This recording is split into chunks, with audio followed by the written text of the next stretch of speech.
மச்சமுனி சித்த புருஷர்களில் பிறப்பிலேயே விசேஷமான தன்மை கொண்டவர். விபூதி எனில் சாம்பல் என்று ஒரு பொருளும் ஞானம் என்று மறுபொருளும் உண்டு. அப்படிப்பட்ட விபூதியில் இருந்து பிறந்தவர் இவர் என்பார்கள். ஆணும் பெண்ணும் கூடி அந்த கருவால் வளரும் உயிர்கள் கருமம் சார்ந்தவை. ஆனால் அவ்வாறு இல்லாமல் விதிவிலக்காக பல மனித உயிர்களும் தோன்றியுள்ளன. அப்படி விசேஷமாக பிறந்தவர்களுக்கு ஒரு பெரிய கடமை இந்த உலகத்தில் காத்திருந்தது. இந்த பட்டியலில் கோரக்கரையும் இவரது குருவான மச்சமுனியையும் சேர்க்கலாம். மச்சமுனியும் சரி கோரக்கரும் சரி சிவாசத்துடனும் முழுமையான சிவனருளோடும் பிறந்தவர்கள்.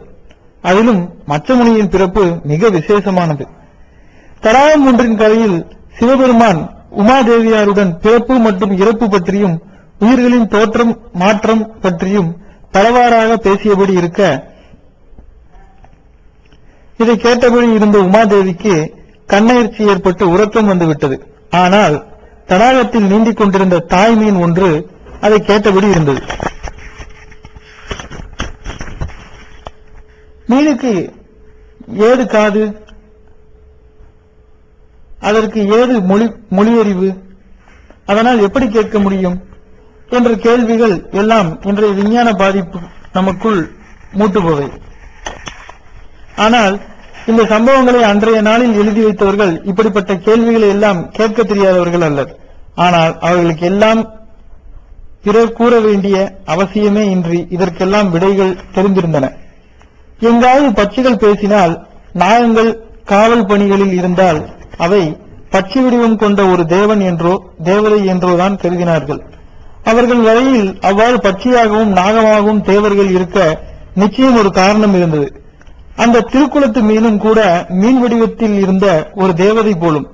அந்த தேவதை மீனின் வயிற்றில் ஒரு குஞ்சு மீன், அந்த மீன் கொடுத்து வைத்த மீன், கருவில் திருக்கொண்ட மீன் உலகநாயகன் உலகநாயகிக்கு உரிய உபதேச மொழிகளை முழுவதுமாக கேட்க கொடுத்து வைத்திருந்த மீன் அது என்று ஒரு தேவ குரலை அது செவிமடிக்கிறதோ அன்று அதற்கு சாப விமோசனம் என்று இருந்திருக்க வேண்டும். அந்த குஞ்சு மீன் ஒரு பாலகனாய் மாறி உமாதேவன் முன்னால் காலை உதைத்துக் கொண்டு அழுதது. தாய் மீனும் மானிட விருதம் கொண்டு ஓடி வந்து அணைத்துக் கொண்டு அப்படியே உலகநாயகன் நாயகி காலில் விழுந்தாள். மச்சமாய் இருந்து இறையுபதேசம் கேட்டு பிறந்ததால் மச்சேந்திரநாதன் என்ற திருப்பெயரும் ஏற்பட்டது. கூடவே அந்த ஈஸ்வரனின் பரிபூர்ண கிருபா கடாட்சமும் மச்சேந்திரனுக்கு கிட்டியது. இப்படி பிறக்கும் போதே சித்த நிலை கொண்டு பிறந்தவர் மச்சேந்திரர் என்கிற மச்சமுனி. இவரால் கோரப் பெற்றவர்தான் கோரக்கர். எப்படி? மச்சமுனி ஒரு நாள் பிச்சை கேட்டு வந்தபடி இருந்தார். உடம்பை வளர்த்தால் தானே உயிரை பேண முடியும். உடம்பு வளர உணவு வேண்டுமே. பசியும் தாகவும் உடம்போடு ஒட்டி பிறந்தாயிற்றே. அல்ப வித்தைகளால் காற்றை மட்டுமே ஆதாரமாக கொண்டு உயிர் வாழ முடியும் தான். மச்சமுனியோ அதை பிறகு பார்த்துக் கொள்ளலாம், சிறிது காலம் பிச்சை கொண்டு உடம்பை பேணுவோம் என்று முடிவு செய்துவிட்டார்.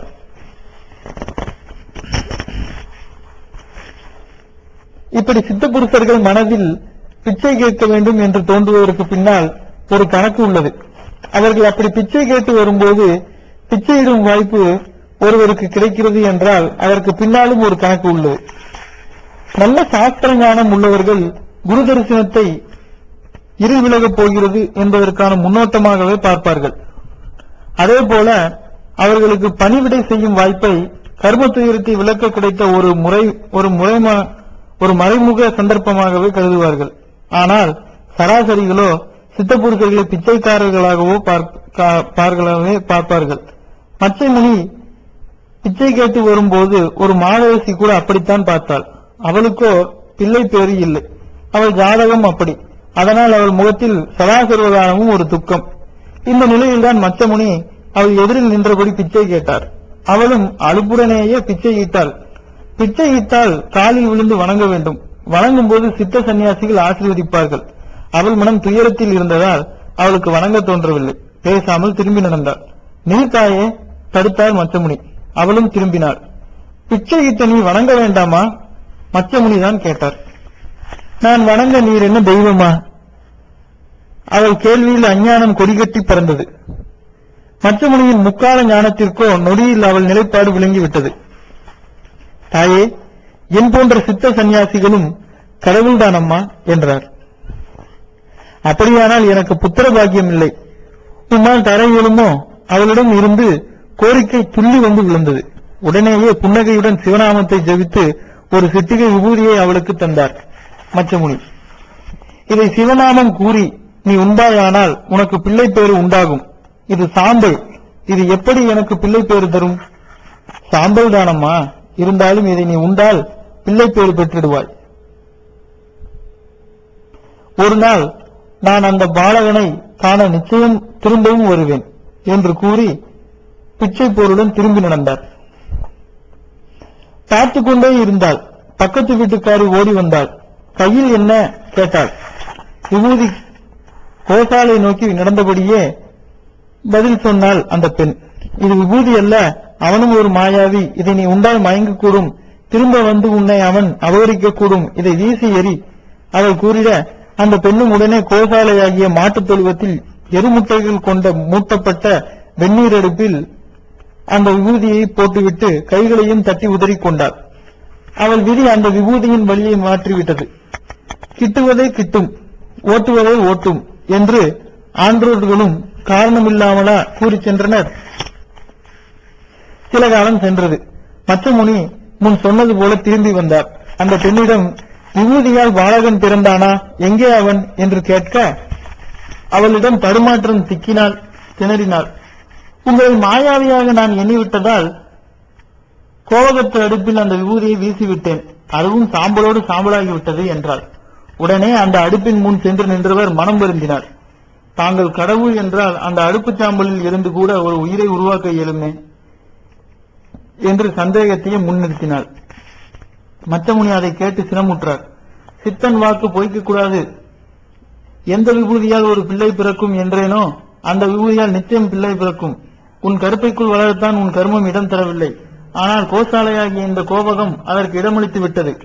நான் சிவசித்தன் என்பது சத்தியமானால் இந்த கோபகம் ஒரு கோவகனை தரட்டும். நான் கோருவதால் வரப்போகும் பிள்ளை கோவகன் மட்டுமல்ல, கோரக்கனும் கூட. கோவாகிய பசுவுக்கு உள்ள இரக்கம் இவனிடமும் இருக்கப் போவது சத்தியம். இதனால் இவன் கோ இரக்கனும் கூட. முக்கண்ணன் அருளால் நான் மச்சத்தில் இருந்து உதித்து மச்சமுனியானது போல என்னுள்ளில் இருக்கும் அந்த முக்கண்ணனே 3 நாமங்களை இவனுக்கு பிறக்கும் முன்பே அழைத்து விட்டான். அந்த நாமங்களை கூறி அழைக்கிறேன். கோவகனே, கோரகனே, கோ இரக்கனே, சிவமொழி அழைக்கிறேன் வா என்று உணர்ச்சி மிகுதியோடு அழைத்திட கோரக்கரும் அந்த சாம்பலுக்குள் இருந்து ஒரு பாலகனாய் வெளிப்பட்டார். பழனியம்பதியின் சித்தவிலாச கணக்குப்படி கோரக்கன் இப்படி எழுந்து வந்த நாள் ஒரு கார்த்திகை மாதத்து அவிட்ட நட்சத்திர நாளாகும். இச்சம்பவம் நிகழ்ந்த ஊர் வட பொய்கை நல்லூர். அதன் பின் கோரக்கர் மச்சமுனியின் சீர திருச்சீடராகவும் அவர் செல்லும் இடமெல்லாம் சென்றார். குரு சேவையை தான் வாழ்வின் கடப்பாடாய் கொண்டார். இப்படி அவர் சேவை செய்த நாளில் எவ்வளவோ சோதனைகள், அவைகளை சாதனைகளாக ஆக்கி காட்டினார். அதில் ஒன்று குருவுக்காக கண்ணையே இழந்த படலம். ஒரு நாள் குருவுக்கும் சேர்ந்து பிச்சை கேட்க சென்ற போது ஒரு பார்ப்பன பெண் நெய்யில் பொரித்த வடையை பிச்சையாக இட்டனர். வாசம் மணக்கும் அந்த வடை புலன்களை அடக்கி ஆள வேண்டிய கோரக்கர் வாயில் நீர் ஊறச் செய்தது. இருந்தும் அடக்கிக் கொண்டு அதை குரு பிரசாதமாக்கினார். மற்ற முனியும் வந்து அந்த வடையை உண்டு அதன் ருசியில் மயங்கிவிட்டார். வந்தது ஆபத்து. பண்ட ருசி என்பதும் உலகமாயில் ஒன்று. ஒரு ருசி ஒருமுறை ஒருவருக்குள் புகுந்தால் பலமுறை அதற்காக ஏங்க வைத்துவிடும். நம் பேச்சை உடல் கேட்டதும் போக அதன் பேச்சை நாம் கேட்கும் நிலை தோன்றிவிடும்.